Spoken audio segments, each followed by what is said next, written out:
ربكما تكذبان بسم الله الرحمن الرحيم الحمد لله وكفى وسلام على عباده الذين اصطفى أما بعد معزز سامعین کرام، بزرگوں، دوستوں، عزیز نوجوانوں، جیسا کہ کل عصر میں اعلان کیا گیا اور باہر پوسٹر بھی لگے ہوئے ہیں، اصلاح معاشرہ کا پروگرام آج آپ کی مسجد کے اندر عشاء کی نماز میں انشاءاللہ ہوگا۔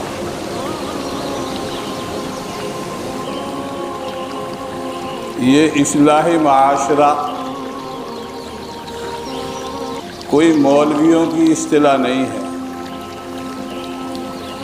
کبھی یہ سمجھیں آپ کہ یہ یہاں کے علماء کی، یہاں کے ائمہ کی اصطلاح ہے، ان کی ایک لینگویج ہے اور وہ اصلاح معاشرہ کا پروگرام کرتے ہیں تو یہ مولویوں کا کام ہے، بعض لوگ یہ سمجھتے ہیں۔ اصلاح معاشرہ کیوں ہے اور کیوں ضروری ہے اور اس کی کیا تاریخ ہے، آپ اس کے لیے قرآن کریم کا مطالعہ کیجئے، آپ اس کے لیے انبیاء کرام علی نبینا علیہم الصلاۃ والسلام کی زندگی کے واقعات کو پڑھیے، تو آپ کے اوپر بخوبی یہ روشن ہو جائے گا کہ یہ اصلاح معاشرہ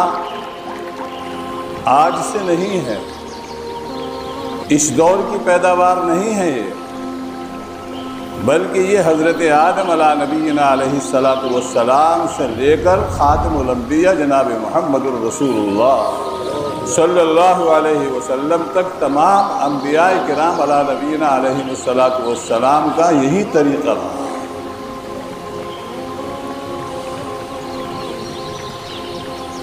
جب فساد ہوا،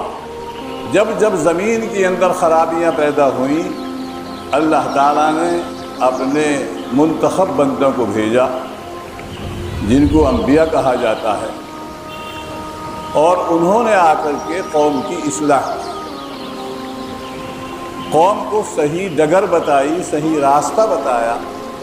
یہی اصلاح معاشرہ ہے۔ انسان جب اس بستی میں رہے گا، سہے گا، تو وہ ایک ڈگر پر تو رہ نہیں سکتا،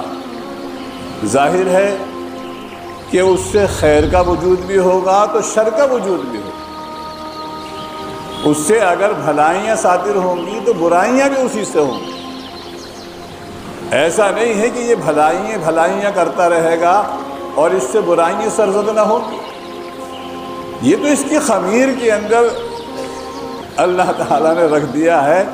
کہ جب یہ زمین میں آئے گا تو فساد بھی مچائے گا، یہ قتل و غارت بھی کرے گا، یہ چوریاں بھی کرے گا، یہ ڈکیتی بھی ڈالے گا، یہ دوسرے کی بہن بیٹیوں کے اوپر غلط نگاہیں بھی ڈالے گا، اور زنا اور شراب خوری اور پتہ نہیں کیا کیا چیزیں یہ کرے گا۔ یہ تو اس کی فطرت کے اندر ہے انسان کی، لیکن اس کی اصلاح کے لیے اللہ تعالیٰ نے انتظام فرمایا کہ جب یہ اپنی ڈگر سے ہٹے گا اور اس سے برائیاں سرزد ہوں گی تو پھر اللہ تعالیٰ اس کا انتظام فرماتے ہیں کہ زمین کے اندر فساد نہیں ہونا چاہیے، زمین کے اندر خرابی نہیں ہونی چاہیے، محلوں کے اندر بربادی نہیں ہونی چاہیے، محلے کے اندر بدفعلیاں نہیں ہونی چاہیے، محلے کے اندر قتل و غارت گری اور ڈکیتیاں نہیں ہونی چاہیے، شراب خوری نہیں ہونی چاہیے۔ انبیاء کرام علیہ نبینا علیہ الصلاۃ والسلام کو اللہ تعالیٰ نے اسی مقصد کے لیے مبعوث فرمایا، اور انبیاء کرام علیہ نبینا علیہ الصلاۃ والسلام نے آ کر کے قوم کو سمجھایا، ان کی اصلاح کی۔ 12ویں پارے کا آپ آدھے سے پڑھیے، ذرا کھول کے دیکھ لینا، شیخ الہند رحمۃ اللہ علیہ کا ترجمہ دیکھ لینا، حضرت تھانوی کا ترجمہ دیکھ لینا، یا دوسرے اور کسی کا ترجمہ بھی ہو، مولانا احمد رضا خان صاحب کا ترجمہ ہو اس کو بھی دیکھ لیجئے، اور کسی کا ترجمہ ہو اسے بھی دیکھ لیجئے، حضرت شعیب علیہ السلام کے واقعے کو پڑھیے۔ 12ویں پارے کے آدھے سے آپ پڑھنا شروع کریں گے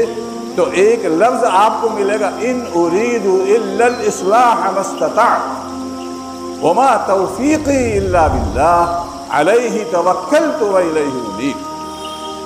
حضرت شعیب علیہ السلام کے واقعے کے اندر باری تعالیٰ ان کے قول کو نقل فرما رہا ہے اور یہ کہہ رہا ہے کہ حضرت شعیب علیہ السلام نے قوم کی اصلاح فرمائی، ان اريد الا الاصلاح ما استطعت، میں یہی چاہتا ہوں کہ قوم کی اصلاح کر دوں، جتنی میرے بس میں ہے اتنا تو میں کر دوں، جتنا میرے بس میں ہے اتنا میں کر دوں، مستطاعت، جتنا میرے بس میں ہے اتنا میں کر دوں۔ اصلاح کا لفظ ہے اس کے اندر۔ مصلحین اللہ تعالیٰ نے پیدا فرمائے، ہر زمانے کے اندر مصلحین پیدا فرمائے۔ نبیوں کی ایک کڑی چلی اور خاتم الانبیاء جناب محمد الرسول اللہ صلی اللہ علیہ وسلم کے اوپر آ کر کے ختم ہو گئی، لیکن اصلاح کا کام نہیں رکا۔ صحابہ نے بھی اصلاح فرمائی، تابعین نے اصلاح فرمائی، مجددین امت نے اصلاح فرمائی۔ جب خرابیاں پیدا ہوئی ہیں قوم کے اندر تو اللہ تعالیٰ نے ہر 100 سال کے بعد میں ایک مجدد کو پیدا فرمایا، ایک مجدد پیدا فرمایا ہر 100 سال کے بعد میں۔ جب 100 سال کے اندر جو خرابیاں پیدا ہو چکی تھی قوم کے اندر اور قوم تباہی کے دہانے پر پہنچ چکی تھی تو اللہ تعالیٰ نے ایک مجدد پیدا فرمایا جس نے قوم کی اصلاح کی، اور ایسی اصلاح کی کہ بالکل رسم و رسومات کا قلا قما کر کے رکھ دیا۔ مجددین کو پیدا فرمایا۔ شیخ احمد سرہندی رحمۃ اللہ علیہ کو اللہ تعالیٰ نے پیدا فرمایا، انہوں نے بڑی اصلاح کی۔ حضرت والا تھانوی رحمۃ اللہ علیہ کو اللہ تعالیٰ نے پیدا فرما کر کے قوم کی اصلاح کا کام کیا۔ یہ اصلاح معاشرہ کوئی مولویوں کی کوئی ایجاد نہیں ہے۔ کبھی لوگ یہ سمجھتے ہو کہ میاں یہ پوسٹر چھاپ دیا ہے اصلاح معاشرہ کا، یہ مولویوں کی ایجاد ہے، یہ یہاں کے علماء کی ایجاد ہے، یہ اصلاح معاشرہ کا کام کرتے ہیں اور یہ گرا پڑا کام ہے، اسے کون پوچھتا ہے، کام تو ہم کرتے لوگ کہتے ہیں۔ تو یہ کام جو ہے یہ تو بنیادی کام ہے، اور جو لوگ دوسری جماعتیں بھی کام کر رہی، چاہے وہ جماعت اسلامی ہو، جماعت تبلیغ ہو یا اور کوئی جماعت ہو، وہ بھی اصلاح کا کام کر رہی ہے۔ کام وہ بھی ہے، وہ بھی تو کام ہے، کام وہ بھی ہے۔ جماعت اسلامی کا بھی جماعت وہ بھی ایک کام ہے، ان کا بھی کام ہے، اس کو نکار نہیں سکتے۔ تو اصل مقصد یہ ہے کہ ہماری اصلاح ہونی چاہیے۔ کس طرح سے ہو، اس کے لیے ہمیں راستہ تلاش کرنا پڑتا ہے قرآن کریم کا، جناب نبی کریم صلی اللہ علیہ وسلم کی سیرت مبارکہ کا۔ اس طریقے سے اگر ہم اپنی اصلاح کریں گے اور اپنے علماء سے رہنمائی لے کر کے ہم اصلاح کریں گے تو انشاءاللہ ہماری اصلاح ہوگی۔ اور اگر ہم نے اپنے طریقے سے اصلاح کرنی شروع کر دی تو پھر تباہی اور ہلاکت و بربادی ہو سکتی ہے۔ اس لیے ضروری ہے کہ ہم علماء کرام کی رہنمائی کے اندر رہ کر کے کام کریں، بغیر اس کے چارہ نہیں، بغیر اس کے چارہ نہیں۔ اور اصلاح معاشرہ کی کمیٹی بھی قائم ہونی چاہیے۔ صرف علماء کا کام نہیں کہ علماء ہی کے ذمے یہ رکھ دیا جائے، ائمہ کے ذمے رکھ دیا جائے۔ ائمہ سارے یہاں کے نہیں ہیں، باہر کے بھی تو لوگ ہیں،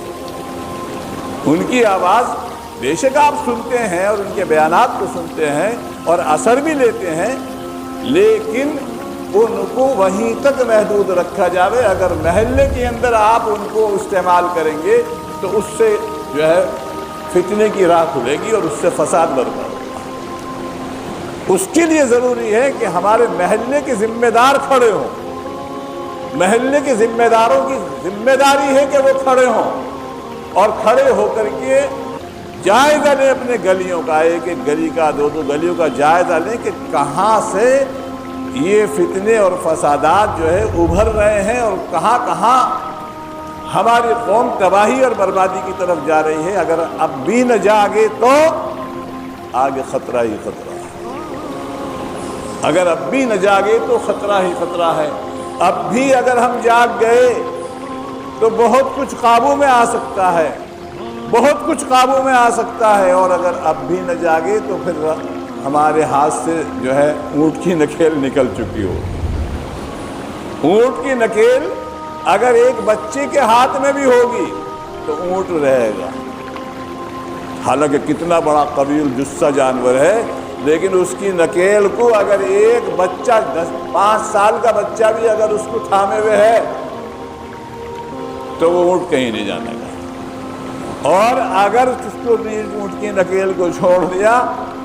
تو بس وہ پہاڑوں میں اور ادھر ادھر کہیں وہ ٹکرے مارتا پھرے گا اور کہیں سے کہیں پہنچ جائے گا، اور اس کو آپ پا نہیں سکتے، اس کو نہیں پا سکتے۔ اور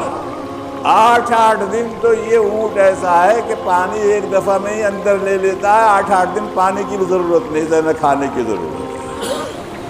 نہ کھانے کی ضرورت رہے گی نہ پینے کی ضرورت، اسے نکل جائے گا تو نکل جائے گا۔ اس لیے میرے پیارے بھائیوں، یہ اصلاح معاشرہ کا جو پروگرام آج ہوگا صرف آج کے لیے نہیں ہے۔ کبھی سمجھتے ہیں کہ صرف آج کے لیے ہے اور بس یہ مولوی بول بال کے چلے جائیں گے، مراد آباد سے مولانا ارشد رشیدی کو بلا لیا ہے اور یہاں کے محلے کے امام سب آ جائیں گے اور یہ سمجھ لیں گے اللہ بھائی بہت بڑا کام ہو گیا، اور ہم نے بیان سن لیا، اور بیان سن کے اور اس کان سے سنا اور اس کان سے نکال کے باہر اور پلہ جھاڑ کے یہ جار ہو جا۔ بھائی یہ نہیں ہے، یہ تو فکر کی ضرورت ہے کہ ہمارے محلے کے اندر شراب نوشیاں ہو رہی ہیں، ہمارے محلوں کے اندر مختلف قسم کی نشے کی چیزیں بیچی جا رہی ہیں اور استعمال ہو رہی ہیں، ہمارے نوجوان بچے بگڑ رہے ہیں، ہمارے نوجوان بچے مخنث اور ہجڑے بن رہے ہیں۔ ان کا کون فکر کرے گا؟ مولوی کرے گا؟ خالی مولوی تو نہیں کرے گا، مولوی تو بتائے گا تمہیں، امام تو بتائے گا کہ بھئی یہ ہو رہا ہے، اس کے لیے فکر کرو۔ فکر تو ہمیں سارے محلے والوں کو کرنی پڑے گی۔ ہماری بچیاں یہاں کے جو ٹیوشن سینٹر کھلے ہوئے ہیں یہاں تو جاتی نہیں، مدریا گنج جائیں گے، جو غیروں نے کھول رکھی، غیروں نے کھول رکھی، اور غیر ہی لڑکے وہاں پڑھتے ہیں، انہی لڑکوں سے خلط ملط رہتا ہے ان لڑکیوں کا، اور یہاں سے جائیں گی برقعے کے اندر، وہاں جہاں جنس پہن کر کے وہاں بیٹھیں گے۔ کیا ہوگا بھائی؟ وہاں ہوگا کیا؟ وہ آپ خود جانتے ہیں کہ کیا ہو رہا ہے۔ کہنے کے لیے تو ہم یہ کہہ دیں گے RSS نے جو ہے یہ ایجنڈا قائم کر رکھا ہے، RSS نے یہ بنا رکھا ہے، اس نے تو بنا رکھا ہے، اس کا ہاتھ سے تھوڑی بنا ہوا ہے، پہلے سے بنا ہوا ہے۔ RSS اگر یہ کہہ رہی ہے کہ مسلم بچیوں کو اغوا کرو اور مسلم بچیوں کے ایمانوں کو ختم کرو، وہ تو کریں گے، ان کا کام ہے۔ ہمارا کام کیا ہے؟ ہمارا کام یہ ہے کہ ہم بچنے کی کوشش کریں۔ ایک ہمارے بزرگ ہیں، وہ یوں کہا کریں کہ انسان جب گوشت لینے جاتا ہے تو کالی پنی میں لاتا ہے میں لاتا کالی پنی میں لاتا ہے، جو کتے بھی تو پڑے رہے ہیں نا، اگر انہوں نے دیکھ لیا نا تو وہ پھاڑ کے لے لے جاتے ہیں نکال کے۔ تو اس گوشت کی بوٹیوں کی جو آپ قصاب کی دکان سے خرید کر کے لے کر کے آ رہے ہیں، اس کی تو آپ حفاظت کر رہے ہیں، اس کی تو آپ حفاظت کر رہے ہیں۔ ان چند بوٹیوں کی جو چند پیسوں سے آپ نے خریدی، ان کی تو ایسی حفاظت کر رہے ہیں۔ اور یہ پورا مجسم اور پوری زیب و زینت کے ساتھ اس کا پردہ نہیں، اس کی حفاظت، اس کو تو پردے کے ساتھ میں لا رہے ہیں اور اس کو بغیر پردے کے نکال رہے ہیں۔ اور جب عورت بغیر پردے کے نکلے گی تو جو کچھ حدیث میں آیا ہے وہ جناب نبی کریم صلی اللہ علیہ وسلم نے سچ فرمایا ہے، آپ کا کہا ہوا غلط نہیں ہو سکتا۔ ہمارا دیکھا ہوا غلط ہو سکتا ہے، لیکن جناب نبی کریم صلی اللہ علیہ وسلم کا فرمایا ہوا غلط نہیں ہو سکتا، بالکل 100% صحیح ہے کہ استشرفها الشیطان اذا خرجت المرأة، جب عورت نکلتی ہے تو اس کو شیطان کو چک لیتا ہے، اور جب وہ خوشبو لگا کر یا میک اپ کر کے نکلتی ہے تو فرمایا میرے آقا جناب نبی کریم صلی اللہ علیہ وسلم نے کہ وہ عورت ایسی اور ایسی، آپ نے وہ گندا لفظ بھی اپنی زبان سے استعمال نہیں فرمایا، وہ گندا لفظ آپ نے اپنی زبان مبارک سے استعمال نہیں فرمایا، کذا و کذا، وہ ایسی اور ایسی، آپ خود سمجھ سکتے ہیں کہ ایسی اور ویسی کیا کہنا چاہ رہے ہیں جناب نبی کریم۔